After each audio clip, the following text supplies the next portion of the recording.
یہ کہ حضرت عیسیٰ علیہ السلام کی سند تو قرآن میں نازل ہوئی ہے. شیخ عبد القادر جیلانی رحمۃ اللہ علیہ کی سند کہیں نازل نہیں ہوئی ہے. اور یہ جو کہانیاں آپ کو کرواتے ہیں نا کہ اگلے انبیاء کو جتنے معجزات ملے تھے وہ ہمارے نبی علیہ السلام کو کمبائنڈ فارم میں مل گئے، یہ بھی کہانی ہے. میں آپ کو بتا دیتا ہوں کہ یہ چیزیں جو نہیں ملی. صحیح بخاری اور مسلم میں حدیث ہے قیامت والے دن سب سے پہلے ابراہیم علیہ السلام کو لباس پہنایا جائے گا، سب لوگ ننگے اٹھائے گئے. تو یہ فضیلت ابراہیم علیہ السلام کے پاس ہے. بخاری مسلم میں حدیث ہے قیامت والے دن میں سب سے پہلے قبر سے نکالا جاؤں گا، لیکن میں دیکھوں گا کہ موسیٰ علیہ السلام مجھ سے پہلے ہی اللہ کے عرش کا پایا تھامے میں کھڑے ہوں گے. مجھے نہیں پتا قیامت کی بے ہوشی ان میں طاری نہیں ہوئی ہے یا دنیا میں جو اللہ کی تجلی سے وہ بے ہوش ہوئے تھے اس کے بدلے اللہ نے وہ ان کی بے ہوشی ختم کر دی تھی. یہ موسیٰ علیہ السلام کی فضیلت ہے. اس روئے عرش پہ ایک شخص ہے جس سے اللہ تعالیٰ نے کلام کیا ہے. کون؟ موسیٰ علیہ السلام. یہ فضیلت تو کسی کو حاصل نہیں ہے. ہمارے نبی علیہ السلام سے کیا لیکن آسمانوں پہ. حضرت عیسیٰ علیہ السلام آج تک زندہ ہے، ہمارے نبی علیہ السلام فوت ہو چکے ہیں. تو حضرت عیسیٰ علیہ السلام کی یہ فضیلت ہے. اس سے بڑی چیز جس کا ان کے پاس کوئی حال ہی نہیں ہے، ہر چیز میں ادھر ادھر کریں گے. عیسیٰ علیہ السلام بغیر باپ کے پیدا ہوئے، ہمارے نبی علیہ السلام کو بغیر باپ کے پیدا نہیں ہوئے. یہ خام کام ہے. یہ جو سورۃ الانبیاء کا پہلا صفحہ پڑھے اس میں کافروں کا اعتراض تھا اس نبی کو وہ معجزے کیوں نہیں دیے گئے جو اگلے نبیوں کو دیے گئے.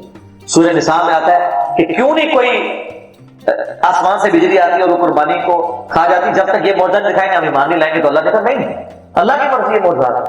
سورہ بنی اسرائیل میں 8 کے قریب معجزات مانگتے تھے. اللہ نے فرمایا تم کہہ دو میں نبی ہوں، رسول ہوں. تو سر شیخ عبد القادر جیلانی نے کہا نبی علیہ السلام کے بارے میں بھی کوئی صحیح سند سے ثابت نہیں کہ آپ نے کبھی مردہ زندہ کیا ہو. قرآن میں نفی آئی ہے اس کی، ورنہ تو قرآن میں آتا کہ تم کہتے ہو لو آپ مردہ زندہ کر کے کھا رہے ہیں. قرآن میں کہا جا رہا ہے کہ نہیں، قرآن معجزہ ہے کیونکہ وہ معجزہ آپ کی زندگی تک ہے. اور پھر اس میں وہ کہتے ہیں کہ شیخ عبد القادر جیلانی رحمۃ اللہ علیہ نے معجزہ بڑی اس میں شڑول مارتے ہیں جناب. وہ کہتے ہیں کہ انہوں نے عیسائی کو کہا کہ تیرا نبی تو کہتا تھا کم باذن اللہ، میں کم باذن نہیں کہتا ہوں، میرے حکم سے کرو. تو کہتے ہیں نہیں، اس امت کے جو علماء ہیں بنی اسرائیل کے پیغمبروں کی طرح ہیں.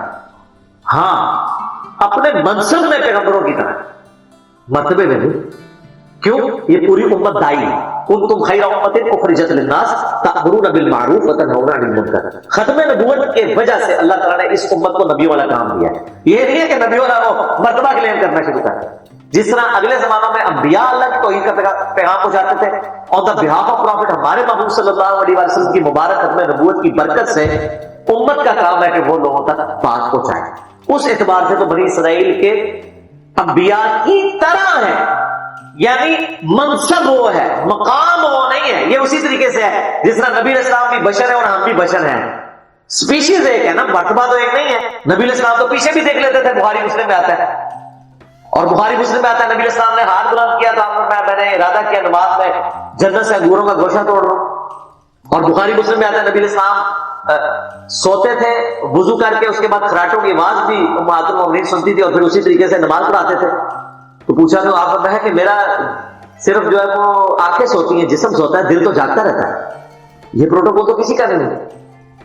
تو یہ ذہن میں رکھیں. یہ کہتے ہیں نا کہ بھائی وہ ساری چیزیں حاصل ہو جائیں گی، اس طریقے سے حاصل نہیں ہوں گی. شیخ عبد القادر جیلانی کے لیے کوئی سند نازل نہیں، بالکل ان کی طرف جھوٹ منسوخ کیا. اور اگر آپ کو شیخ عبد القادر جیلانی سے اتنی عقیدت ہے تو میرا ایک معصومانہ سوال ہے کہ شیخ عبد القادر جیلانی نے نماز کا طریقہ کون سا لکھا تھا؟ ہاں، مرنے سے پہلے اے مسلمان کر لے اس پہ غور. کتابوں کا خدا اور ہے، بابوں کا خدا اور. تو غنی تو طالبین پڑھے نا، آپ تو کہتے ہیں جی وہ کتاب ہی نہیں ہونا لکھی. کتاب ختم تو بندہ بھی ختم ہے. کتاب ہی نہیں تو بندہ بھی ختم ہو گیا. تو کتاب ہے. اس پہ میرا کلپ ہے 11 والی پیر کی نماز. میں نے بتایا کہ صرف ایک آدھ بندہ جس نے انکار کیا، باقی اکثریت محدثین کی، اہل علم کی، یہ ان کی کتاب مانتی ہے اور ان کی نماز کا طریقہ وہی ہے جو بخاری مسلم میں لکھا ہوا ہے. وہ یہ ان کے نام پہ 11ویں کھا سکتے ہیں، ان کو فالو نہیں کر سکتے. بالکل اس طریقے سے جس طرح امت نبی علیہ السلام کے نام پہ جشن کر سکتی ہے، آپ علیہ السلام کی تعلیمات کو فالو نہیں کر سکتے. مشکل کر. غلامی رسول میں موت بھی قبول ہے، داڑھی بیوی منع کرتی ہے، ماں دودھ نہیں بکا، ختم ٹھوس. ہاں بینک توڑوا لے، سڑکوں پہ ٹائر جلوا لے، لیکن پریکٹیکلی دین پہ چلنا ہی بہت. فجر کی نماز کے لیے اٹھنا مشکل ہے، یہ قبول نہیں ہے. ٹھیک ہے.